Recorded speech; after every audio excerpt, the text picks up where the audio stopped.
Добар ден, почитувани, добре дојдовте во уште една нова телма амбуланта, реализирана во соработка со клиничката болница Жан Митрев. Секоја жена од време на време може да почувствува болка во дојките. Се работи ли за нормална појава, доколку се јави во период кога треба да добиеме менструација или пак во состојби кои што се поврзани со хормоните. Во кој случај станува збор за безопасна болка, а кога болката во дојката е сигнал, односно симптом на некоја болест. За сето ова детално од интервјуто со гостинката која што со мене во студиото на Телма, а тоа е доктор Мимоза Толевска, специјалист по радиодиагностика во Жан Митрев клиник. Добре ни дојдовте. Добро ве најдов. Жените знаат да се пожелат дека дојките им се пречувствителни или пак дека имаат болка на допир во предменструалниот синдром во ПМС велат. Кога се или пак кога ќе добијат менструација? На што се должи овој проблем? Така. Болката е еден општ поим, значи болка имаме во... Мислам дека на планетава не постои човек кој што не почувствувал болка. Значи болката може да биде локализирана во било кој дел од телото, а денеска ни е темата, нели, болка во дојките, така да ќе се задржиме на тоа. Всушност, болката во дојките може да биде со различна природа. Значи може да биде со потекло, што велиме ние, екстрамамарно, односно надвор од дојката, или па потеклото да е во самата дојка, односно мамарно потекло. Болката најчесто се јавува кај жени кои што се во репродуктивниот период, односно жени кои што имаат нормален менструален циклус, значи сето тоа трае се до перименопаузата, кога ќе пациентката веќе доаѓа до промена во самиот хормонски статус и болките понатаму ќе објаснам како би изгледале во тој период.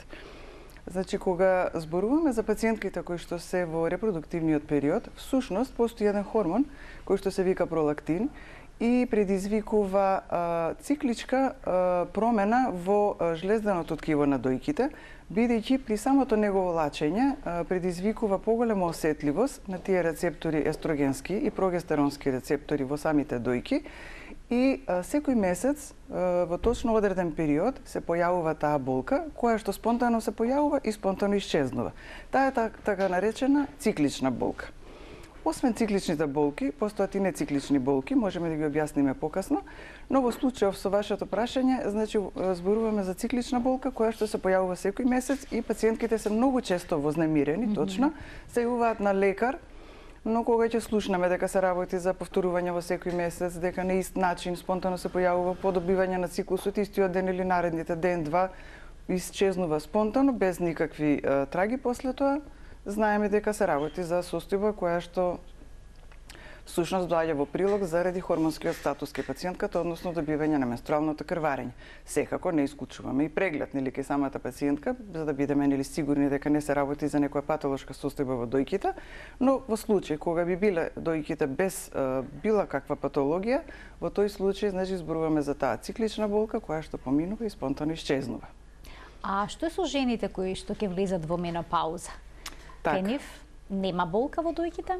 Може да се јави поради хормонските промени на женските хормони? Так, значи во самата перименопауза, значи времето пред менопаузата и во самата менопауза, повторно жените како чувствителни, нели, личности, чувствуваме секако вид на промени, поготово кога се работи за хормонскиот статус. Значи, иако тој се менува, не е ист како во репродуктивниот период, повторно може да се појави без разлика тоа што тие немаат веќе редовни циклуси, односно и воопшто немаат циклус, и повторно ги подложуваме сепак за прегледи кои што, нели, си одат по еден алгоритам кој што ние радиолозите, нели, им го диктираме и исклучуваме дека се работи за некоја патолошка или пак воопшто не постои некоја патолошка состојба воопшто во дојките. Бидејќи самата болка, дали жената во репродуктивен период или се работи за во состојба на климакс, самата болка може да биде предизвикана и од надворешни фактори, значи екстрамамарна природа. Не мора да е природата за болка во самата дојка. Што сакам да кажам? Значи, пациентките се јавуваат на лекар секогаш вознемирени и сплашени за самата болка. И за среќа, или за жал, ќе објаснам зашто така викам, таа болка е причината за да се појават на лекар и ние со тоа всушност можеме да откриеме рано некоја патолошка состојба во дојката, а ако истите таа болка не ја почувствувале, значи не би ни дошле на лекар, да. Неретко имаме пациенти кои што чекаат првен појава на грудка, појава на болка, па дури тогаш се јавуваат на лекар. Болка во дојките се јавува и за време на бременоста. Дали се тука исто така хормоните клучната причина? Да, овдека исто така се причина хормоните, со тоа што ако го поделиме периодот во кој што жената е бремена во 3 тромесечја, во првото тромесечие секогаш е болката најголема. Имаме бујање на жлезданото ткиво, волуменот на дојките се менува, ете така, и пациентките дури и така некогаш се доаѓаат до сознание дека тие се всушност бремени, да.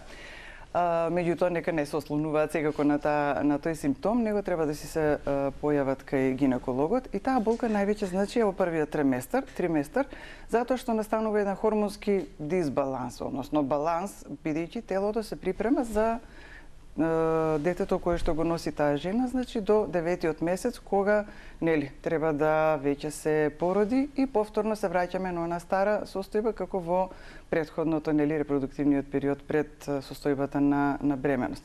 Сето тоа се состојби кои што се причинети од хормонскиот статус на пациентката, хормонскиот баланс или дисбаланс, тоа се промени кои што се циклички се појавуваат во одреден месец или нециклични, односно не се поврзани со самиот циклус. Убаво да се спомене не само кај трудниците, не само во перименопауза и во репродуктивниот период, воопшто жената секогаш може да чувствува болка во градите.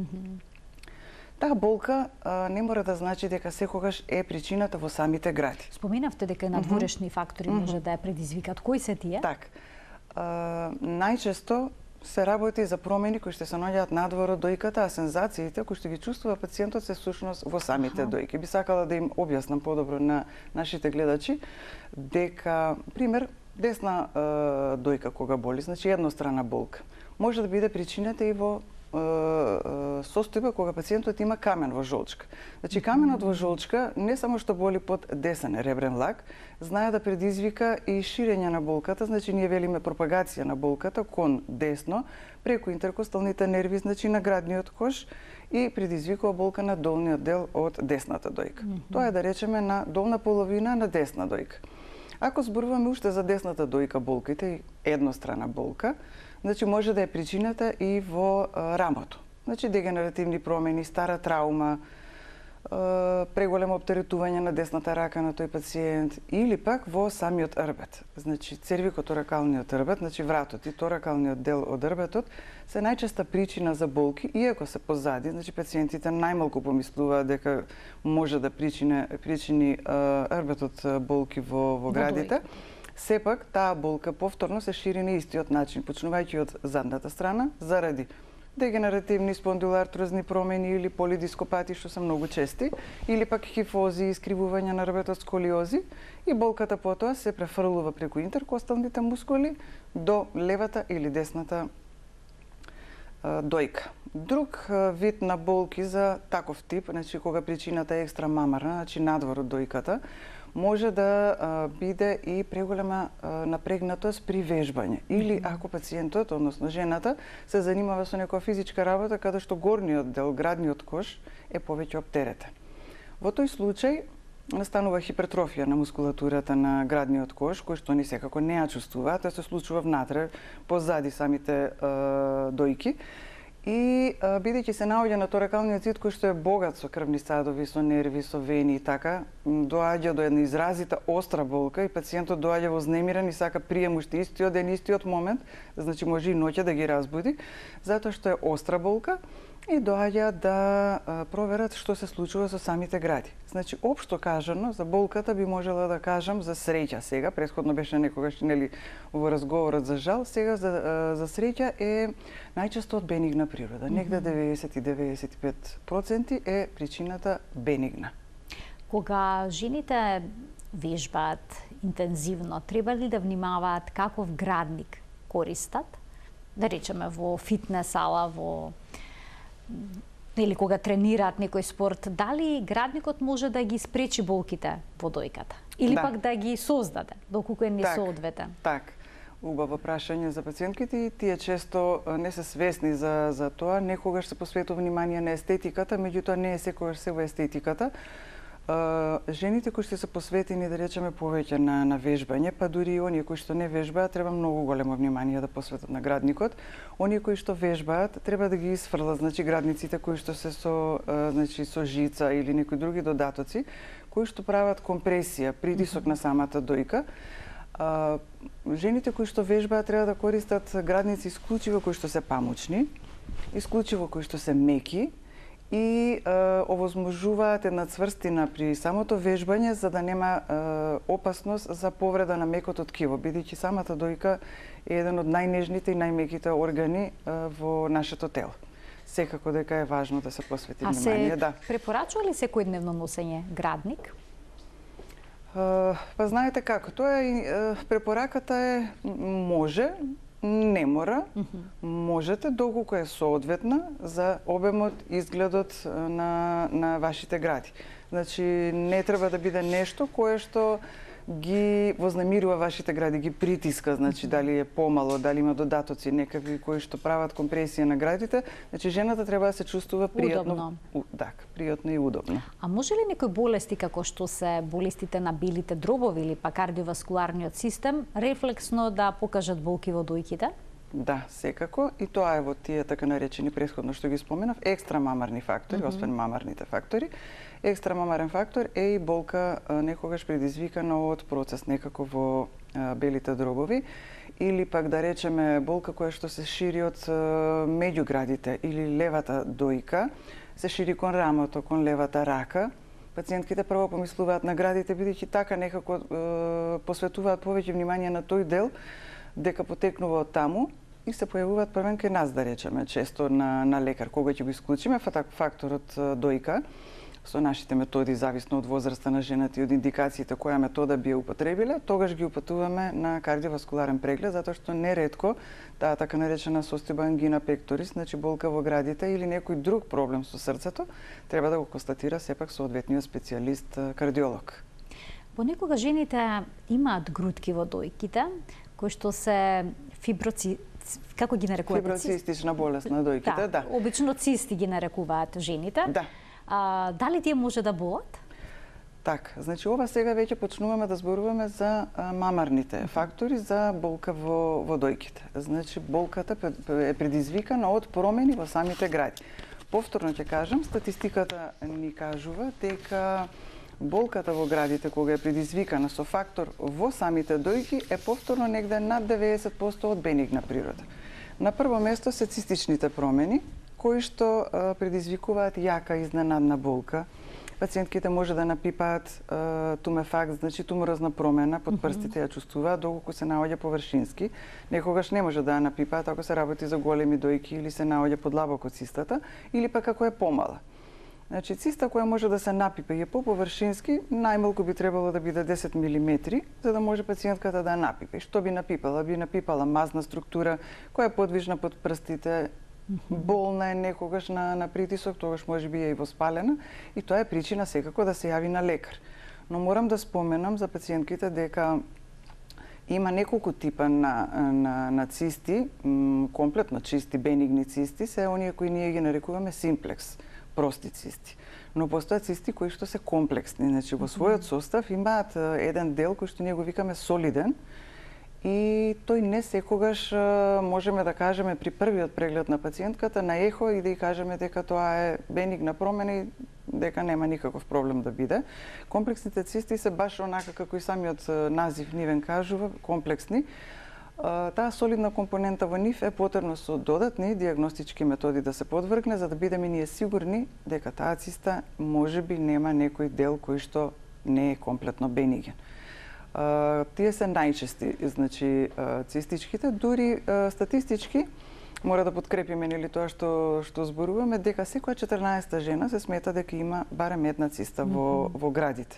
Што е релативно често. Што е релативно често. А за жал, уште почесто се карциномите на дојка, па кои статистички во споредба со цистиве сакав да направам една компарација, секоја 8 или 9 жена може да заболи од рак на дојка. А дали карциномот на дојка боли? Така. Велат, жените не боли, ако напипаш некоја промена која што боли, не треба да се плашиш. Има ли вистина во ова или е неточно? Во најголем процент, значи, карциномот не боли. За жал. Тука веќе можам да кажам, за жал не боли. Кога тој би болел во рани стадиуми, би било многу добро и порано би ги откривале карциномите кај пациентки кои што не сегуваат на редовни прегледи.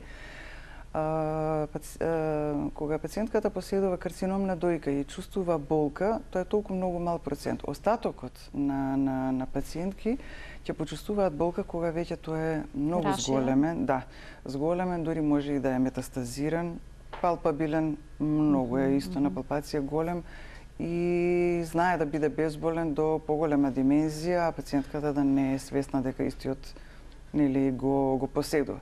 Затоа се тие диагностички методи кои што ние постојано нели ги образложуваме, ги споменуваме и ги применуваме на нашите пациенти за диагноза. Денеска ќе ги појасните сите методи, ќе започнеме од прегледот кој што е потребно да се направи доколку жената чувствува болка.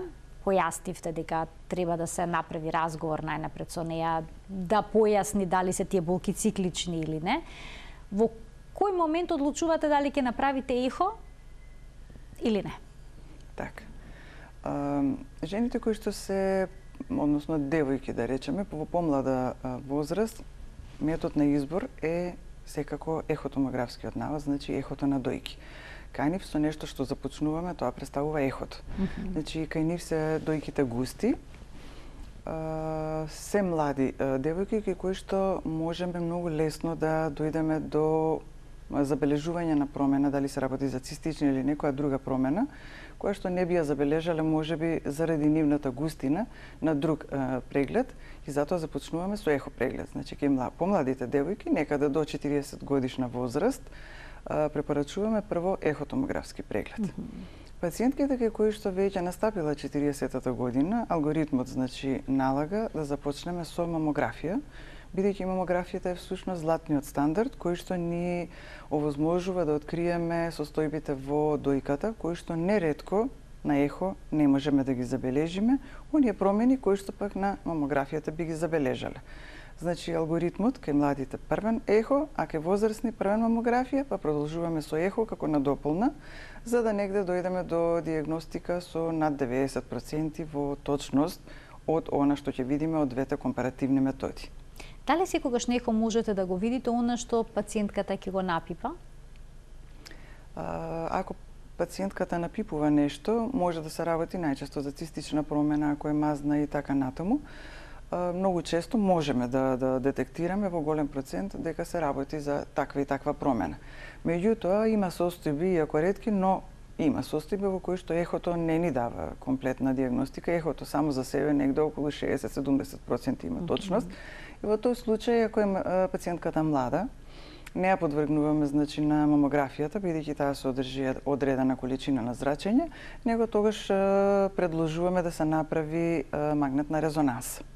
Во тој случај, значи магнет, бидејќи таму нема зрачење. Нема зрачење. Знаеме, ако е пациентката да речеме сепак некоја промена која мислиме дека знаете како тоа е момент на одлука, преферираме првен магнет, меѓутоа ако е некоја состојба која можеме подобро да диагностицираме на мамомат, пациентката знаеме и на помлада возраст да ја поставиме на мамограф. Но сепак магнетната резонанса е некако повеќе прва преферирана за оваков тип на возраст. А колкави промени се забележуваат на ехо? На ехо можеме да забележиме и многу ситни промени, значи од 3-4 мм па нагоре. Значи најчесто тие 3-4 мм се тие претходно што ги споменав микроцисти, кои што пациентката не ги чувствува, може да се во голем број, може и да се ретки, може да се на двете дојки, може да е само на едната страна. Зависи значи каква е состојбата, тие пациентката не може никогаш да ги почувствува бидејќи се премали. Ако се поголеми, тогаш можеме да ги забележиме. Најчесто значи, почнуваме од 3-4 мм па нагоре. Знаеме да сретнеме цисти и по 5 и 10 см секако во градите, кои што дури пациентката сама ги забележува со голо око. А на мамографија, колкави промени во дојката може да се видат? Така, мамографијата е специфична метода, значи ја работиме радиолози кои што се бавиме со исклучиво оваа патологија и потребно е големо искуство. Многу голем проблем ни е во мамографијата ако пациентката има густи дојки. Густите дојки на пациентката ни оневозможуваат секогаш да разделиме некои промени дали се бенигни или се малигни. За среќа, во нашата клиника веќе имаме и нов тип на мамографија, тој така наречен 3D мамограф, односно томосинтеза, каде што и за густите дојки добиваме една голема информација, бидејќи самото мамографско снимање на 3D е снимање на 1 милиметар, значи имаме голем број на слики за краток период. Се прави, значи малку е подолго во однос на 2D мамографијата. Снимањето трае малку подолго, но тоа е незначително. Исто така и со незначително малку поголемо зрачење. Дозата е, значи, дозволена, не предизвикува штета, а користа е преголема, затоа што оние промени кои што ги гледаме на 2D мамографијата, кои што ги има пациентката, како што споменав, поготово со густи дојки, знаат да се препокријат, ние велиме суперпонираат. И тогаш не можеме точно да разделиме таа промена дали се работи за цистична, дали е добро ограничена, дали има, како што ние велиме, спикули и е малигна. Но 3D мамографијата многу често тука ни расчистува уште самата изведба, кога ќе се направи, кога ќе погледнеме сликата, ние разделува промената и можеме веќе со голем процент да тврдиме дали е таа сумнителна и треба понатамошен третман или диагностика, или пак се работи за комплетно бенигна промена, затоа што ги разделува промените кои што претходно на 2D мамографијата се разделуваат. Убаво е кај 3D мамографијата да споменам дека има опција да се направи во ист момент и 2D и 3D. Така да во комбинација на овие две опции кои што ги има самиот мамомат, добиваме голема информација и добробит како за нас, така и за пациентот многу порано да дојдеме до одговорот кој што секако нели го бараме. Споминавте 3D мамографија, 2D мамографија, има и аналоген мамограф, дигитална мамографија, значи не е сеедно со каков мамограф ќе се снимиме. Воопшто не е сеедно со каква техника значи се работи. Аналогната мамографија веќе заминува во историјата. Таа беше првата, сепак нели напредува техниката, напредува секако и мамографијата. Аналогната мамографија се замени со дигитална технологија, ова што ја споменав 2D и 3D мамографија, веројатно и уште ќе има некои нови наредните години, претпоставувам, промени во усовршување на таа 3D томосинтеза и така натаму. Аналогната значи е нешто што мислам дека и многу малку апарати во Македонија останаа такви, се премина и на набавка само на дигитална апаратура, затоа што ние овозможено поголем увид на промените во самата дојка, да. Може ли пациентката да одбере, да дојде да ви каже сакам да се снимам со 3D мамографија? Или пак лекарот е тој кој што препорачува што е најдобро за пациентот? Так, сепак првен се разговара со лекар, се размислува која мамографија би овозможила поголем увид и потреба кај пациентката, бидејќи има пациентки кои што имаат така наречен инволутивен цртеж на дојки. Што значи Односно, тоа е преовладува масната компонента во градите, тоа е конституција кај некои жени, кај кои што и 2D мамографијата е сосема доволно да ни даде доволна информација. Нив воопшто нема потреба да ги подложиме на мамографија од 3D. Значи правите преглед на дојката, каква е дојката пред да одлучите каков тип на мамограф ќе употребите? Ако имаме можност претходно да сме гледале на ехо и знаеме за пациентката каква е дојката, пример знаеме дека е густа, тогаш нема размислување, самото тоа на пациентката и се предлага 3D мамографија. А во случај кога не знаеме или има мамографии претходно или нема мамографии претходно, тогаш разговараме, правиме преглед, па и на ехо ќе направиме еден увид на густината на структурата на дојката и ќе предложиме секако дали 2D или 3D. Во секој случај 3D е подобрата варијанта, затоа што промените вистина ги толку разликува, ги разделува едно од друга, што нема тука никаков зијан, односно штета за пациентката. Комфорноста е на високо ниво, пациентката се осеќа удобно во своја кожа, на тој апарат нема некоја јака компресија, болка која што пациентката ќе ја наруши дали е 2D или 3D, бидејќи самиот мамомат е така направен. А што е со лажно позитивните и лажно негативните наоди? Кој мамограф дава попрецизни информации, 2D или 3D? Така, 25 до 35%, значи статистички е докажано врз бројка на пациенти кои што секако се прегледани, дека се исклучуваат лажно негативни резултати кои што се направени на 2D мамографијата. Значи 35% тоа е вистина голем процент кој што спасува живот на време. А позитивни, лажно позитивни може да даде? Лажно позитивни во случај на ако веќе премногу густа дојка, подошто бидејќи самите дојки се поделени на 4 групи, има пациенти кои што се во таа четврта група, кога вистина се премногу густи дојките, и ние не сме сигурни дека и со 3D можеме да поставиме комплетна диагноза, постои таква опција, значи не е семоќна и 3D мамографијата, тогаш применуваме и магнетна резонанса на дојки, која што се прави со внесување на интравенски контраст и со одредени секвенции кои што ги има во самиот софтвер на машината, ние изработуваме и покажуваме дали таа лезија, промена е од суспектен малиген карактер. Тука ќе пуштиме еден блок реклами, докторке, а веднаш потоа ќе продолжиме со разговорот во вториот дел од емисијата. Почитувани, добре дојдени се и вашите прашања. Останете на Телма. Со доктор Мимоза Толевска, специјалист по радиодиагностика во Жан Митрев клиник, денеска зборуваме за болката во дојките и начинот на диагностика на проблемот што ја предизвикува болката, но исто така разговараме и за превентивните прегледи кои што се неопходни, односно за скринингот, за навремено рано диагностицирање на карцином на дојка. Од овој момент можете да се вклучите во програма на телефонскиот број 3076 677 и да поставите прашање на темата на која што зборуваме со докторката. Докторке, како изгледа самиот преглед на мамографија? Дали е непријатен, дали е болен? Како се поставува дојката, доколку е мала или пак е премногу голема? Може ли тоа да е проблем? Така. Ги споменавте аналогните апарати, тогаш беше поголем проблем да се изведе тоа на помали или многу поголеми дојки. Сега дигиталната апаратура со себе има за можност за употреба и различни плочи на кои што ја поставуваме дојката, значи и за поволуминозни поголеми дојки, како и за многу помали дојки, значи точно да се направи вистинската компресија и вистинската поставеност на дојките на тие плочи.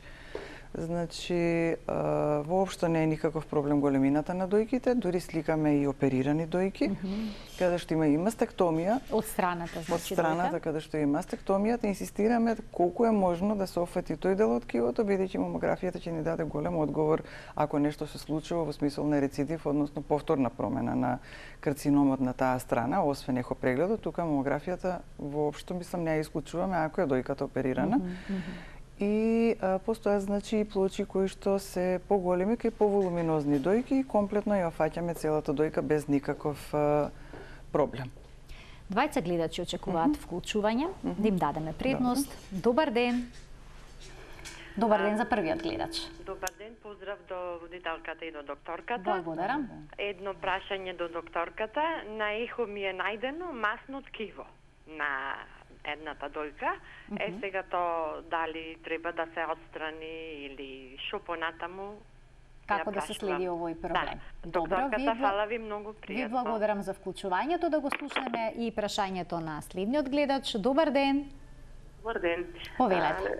Ја слушам докторката, ме интересира, сакам да закажам термин кај докторката, слушајќи го тоа 2D, 3D, дали ќе треба специјално да се закаже 2D, 3D или само со ехо може? Или треба специјално, нели? Треба кај нејзи прво преглед, па да ми препорачи или тоа да си го закажам при самиот позив? Добро, ви благодарам и вам за вклучувањето во емисијата. Имаме уште еден гледач, да го слушнеме и тоа прашање. Добар ден. Добар ден.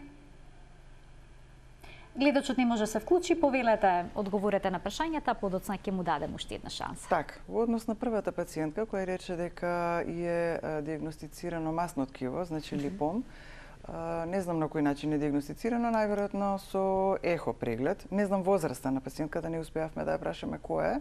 Значи, ако сме 100% сигурни дека се работи за масно ткиво, е диагностицирано на ехо преглед, во тој случај на пациентката, доколку нема болки, се препорачува една контрола за 6 месеци да видиме дали самото масно ткиво расте или не. Зашто велам дали расте или не, бидејќи некогаш ако масното ткиво, без разлика што е најбенигната промена во градите, знае да прави компресија, притисок на самата дојка и за да биде попријатно на самата пациентка, тогаш ја подвргнуваме на оперативен третман за да ги нема тие болни сензации. А во однос на второто прашање? Во однос... Дали пациентката интересираше дали да се снима со 2D, со 3D мамограф или пак може да направи преглед само со ехо? Така, пациентката не знаеме исто која возраст е. Ако е со возраст над 40 години, нема направено до сега никаков преглед, нити ехо, нити мамографија, потребно е двете да ги закаже, значи да ги направи. А типот на мамографијата во моментот кога ќе дојде ќе одлучиме дали е за 2D или 3D. Ако има направено веќе некаков преглед од овие, исто така може да си закаже термин, па да се договориме на лице место дали има потреба од двата прегледа или од еден. Понекогаш има пациентки што инсистираат да им биде направено ехо наместо мамографија? Има, да. Има пациентки кои што мора, затоа што пациентката не е сомнителна, не е возрастна, не правела никогаш мамографија и не може да гарантираме дека 100% ако со ехото е кажеме дека нема промени и дека има чист наод 100% и дека она безбедна, значи инсистираме или наведуваме во самиот извештај дека одбива мамографија, а ние сметаме дека треба мамографија, да. Ајде да слушнеме уште две прашања од гледачи. Добар ден. Добар ден. Повелете. Пациент, да речам да гледам на телевизија, би имала едно прашање до докторката. Повелете. Се однесува на појава на калцификати во двете гради, значи 52 годишна возраст сум, и ги пратам, да речам, редовно според препорака на докторот. Што конкретно значат калцификатите во градите? Така, ова е едно убаво прашање. Ви благодарам за вклучувањето во емисија. Да го слушнеме веднаш и следниот гледач со прашање. Добар ден. Добар ден. Во програма сте, повелете, ве слушаме.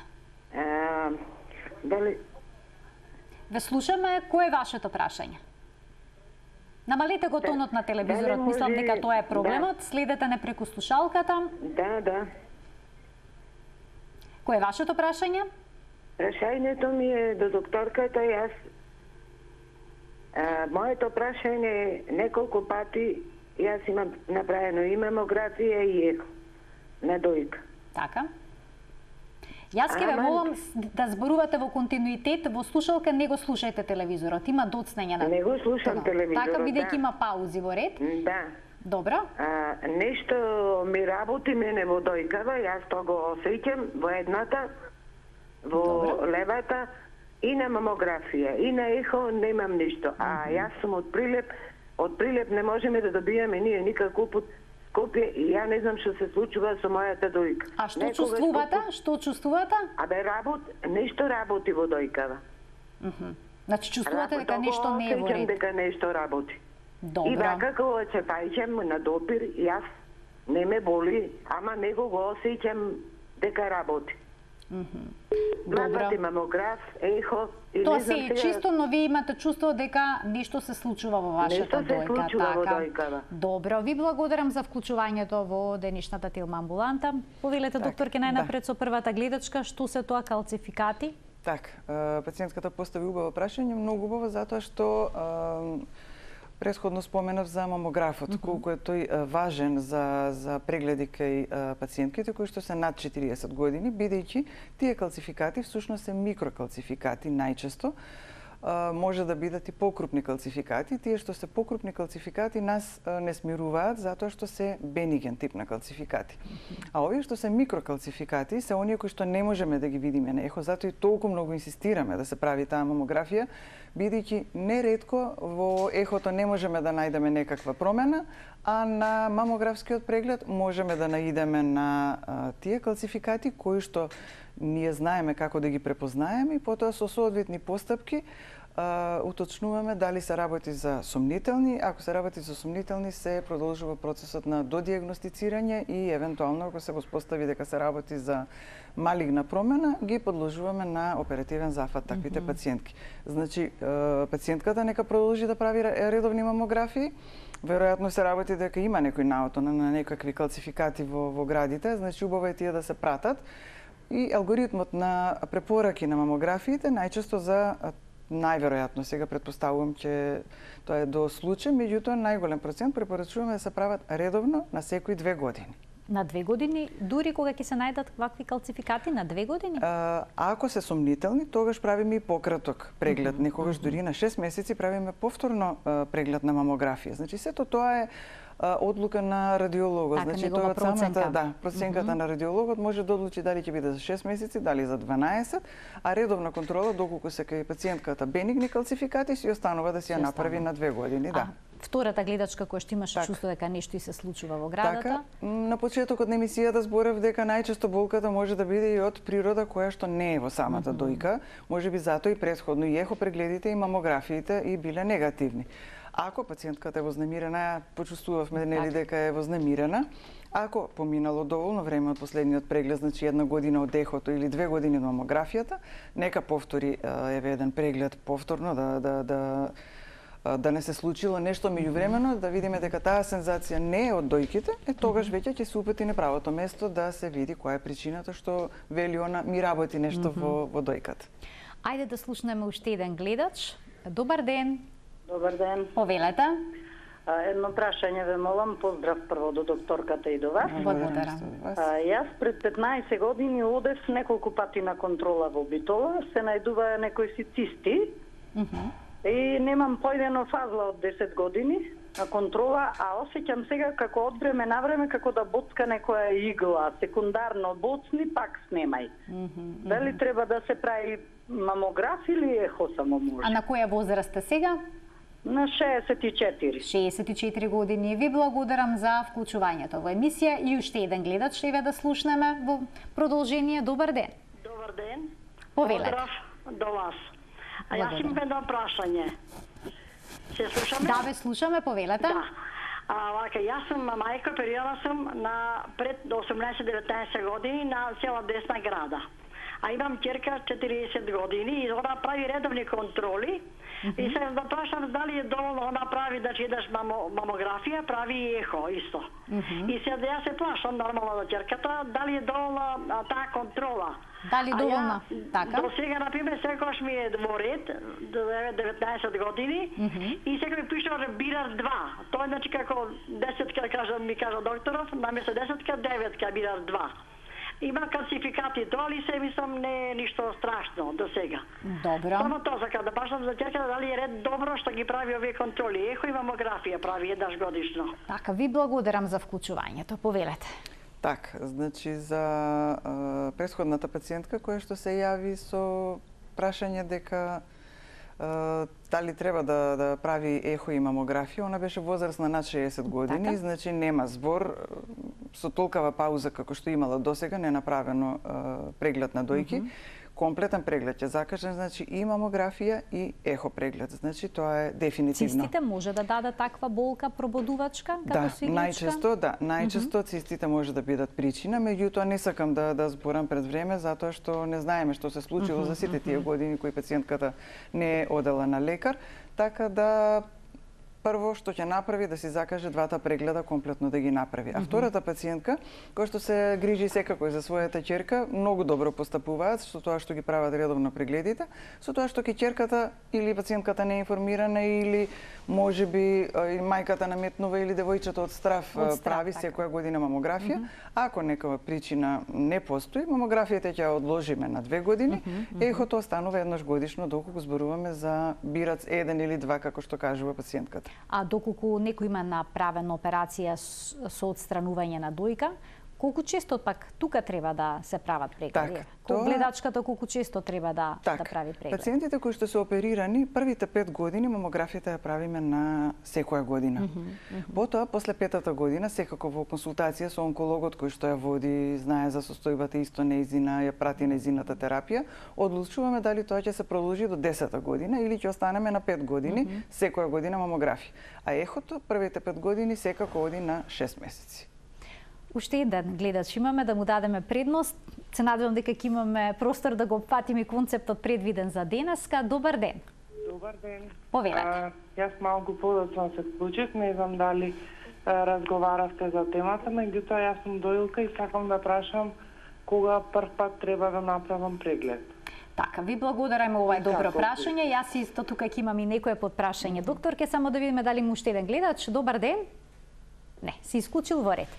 Значи, кога некој, откако жената ќе се породи и ќе почне да дои, кога треба да биде првиот преглед и што доколку се јави црвенило на дојката, односно црвенило на кожата на дојката и топлина проследено со температура, односно маститис, дали може да остави некакви последици по здравието на дојката. Така, значи пациентките кои што веќе дојат не чувствуваат некаква промена и претходно имаат направено ехо преглед, значи кај нив може да почекаме кога ќе прекине со доењето, да си направи комплетен преглед, значи едносно ехо на дојка, пошто претпоставувам дека е помлада возраст од 40 години.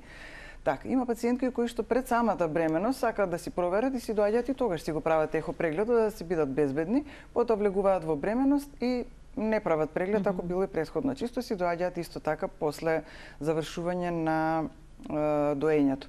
Пациентката не спомена дека има проблем. Ако не напипува грудка или некаков друг проблем, може да почекаме истата да заврши со доењето, да потоа дојде на ехо преглед. Но ако нешто чувствува дека не е како што е нормално или како што е на другата страна од дојката друга, во тој случај ќе таа пациентка воопшто не смета да се појави на преглед, значи правиме ехо и на жени кои што дојат и на жени кои што секако се во состојба на бременост, тоа воопшто не смета нити за нив, нити за плодот. Маститисот дали е некаков ризик фактор? Маститисот, ако се појави кај доилки и маститис кој што не се појавува кај доилки, тоа е голема разлика, да, убаво би било и за тоа малце да го разделам како патологија на дојка. Пациентки кои што дојат и имаат маститис, тоа значи дека имаат црвена дојка, болна дојка, тврда дојка, затоа што може би форсирале детето да го дојат само од едната страна, другава малку ја подзапоставиле. И тогаш настанува тоа згручување што би рекле вака народски на млечните каналчиња и доаѓа до јако воспаление и болност на дојката. Тие пациентки се јавуваат на лекар, правиме ехо преглед, доколку се воспостави дека се работи за воспалителен процес, се дава соодветна терапија која што би ја смирила, значи состојбата и она си продолжува со доење без никаков проблем. Но ако пациентката не дои, се појави црвенило, теченост на дојката наеднаш за краток период, значи неколку часа, еден ден, неколку дена и се влошува, хитно треба да се појави на лекар, затоа што имаме состојби на инфламаторен, значи воспалителен маститис, значи кога е воспалението предизвикано од бактерија, или пак имаме за жал состојба која се вика карциноматозен маститис, кој што е инвазивен, значи маститис кој што е малиген и има за жал многу брз развој и мораме брзо да примениме дијагностички процедури како и за другиве методи претходно, за другиве промени кои што зборевме. Секако дијагностиката е многу важна и понатамошната, не само мамографија, ехо или магнетна резонанса, за да бидеме сигурни дека се работи само за бениген маститис, а не за карциноматозен маститис, кој што пак ќе повторам е многу брз и пациентката не треба да чека во ваква состојба. А точно ли дека жените што дојат поретко развиваат карцином на дојка? Не е докажано статистички дека се ослободени од карциномот, значи буквално статистиката вели секоја жена, буквално секоја жена 8 до 9 ќе заболи од рак на дојка во светот. Кога со некој од овие дијагностички алатки кај жената ќе забележите некаква промена, кој е следниот чекор? Така, ако забележиме промена која што, да речеме како на почетокот на емисијата што споменав цистична, во тој случај потребуваме метода така наречена тенкоиглена биопсија.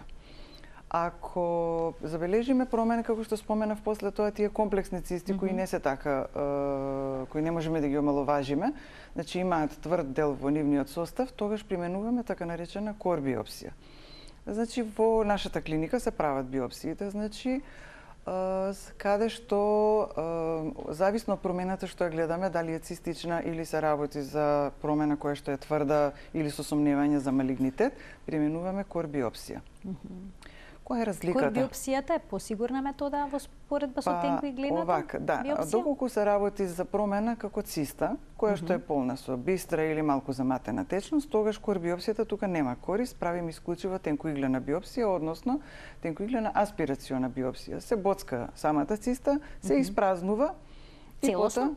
целосно со еден мал дел се остава за диагностички цели и се испраќа материјалот на патологија, односно за да се направи цитолошка анализа на самата течност. Ако таму добиеме дека промената е бенигна, значи класификациона група 1, завршуваме тука со пациентката, бидејќи нема нити сензации на болка, цистата е испразнета и сме докажале дека истата е бенигна. Но во случај кога што имаме сомнителни промени, кои што, како што споменав, се тврди, кои што ни се сомнителни за малигнитет или не сме сигурни дали се сигурно бенигни, тогаш применуваме кор-биопсија. Кај тенкоиглената биопсија игличката е тенка, значи и не прави некој поголема болка кај пациентката, иако има пациентки кои што се осетливи и ако има потреба и тука ставаме локален анестетик само за да и биде на пациентката удобно и да и овозможиме по-добра диагностика без нарушување на незиниот комфор. Но кога се работи за кор-биопсија, исклучиво се аплицира, значи локално анестетик и се додека пациентката не каже дека е обезболено местото, значи не почнуваме воопшто со самата процедура. А велите дали е точно? Па точна е кор-биопсијата повеќе од тенкоиглената. Во кој смисол?